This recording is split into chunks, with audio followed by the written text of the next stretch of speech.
بسم اللہ الرحمن الرحیم۔ اپنے ایک تجربے کی بات آپ سے شیئر کرنا چاہتا ہوں۔ یہ میرا تجربہ ہے، آپ اس سے اتفاق کریں گے یا نہیں وہ آپ پر منحصر ہے، آپ سنیں کہ اگر آپ کے پاس علم بھی ہے اور علم کے ساتھ عمل بھی ہے اور آپ تقوی کی دولت سے مالا مال ہیں، تو پھر آپ کسی بھی مجمع کے سامنے، چاہے پھر عوامی ہو یا انٹلیکچوئل کا ہو، کسی بھی طبقے کے سامنے آپ بات کریں گے تو اللہ تعالیٰ آپ کی بات میں اثر پیدا کر دیں گے۔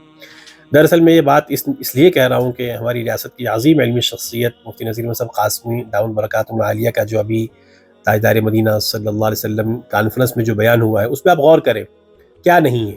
علم بھی ہے، عمل بھی ہے، تقوی بھی ہے، طہارت بھی ہے، سارا کچھ اس بیان کے اندر ہے۔ سامعین پہ سناٹا چھایا ہوا ہے، سارے محظوظ ہو رہے ہیں، عجیب کیفیت ہے، آنکھوں سے آنسو بہہ رہے ہیں۔ حالانکہ وہ خطاب آپ دیکھیں تو بسا اوقات الفاظ غیر مرتب بھی ہیں، آگے پیچھے ہو رہے ہیں الفاظ، لیکن کمال کی جو ہے اس میں چاشنی ہے، جاذبیت ہے، سارے محظوظ ہو رہے ہیں۔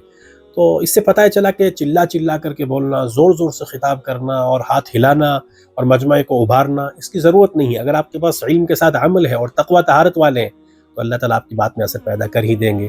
اس لیے زیادہ توجہ اس بات پر لانی چاہیے کہ ہمارا تعلق اللہ کے ساتھ مضبوط ہو، پھر ہم کوئی بھی بات کہیں گے نا، اللہ اس پہ اثر پیدا کر دیں گے۔ اللہ ہم سب کو ایسا بنا دے۔ جزاکم اللہ خیر۔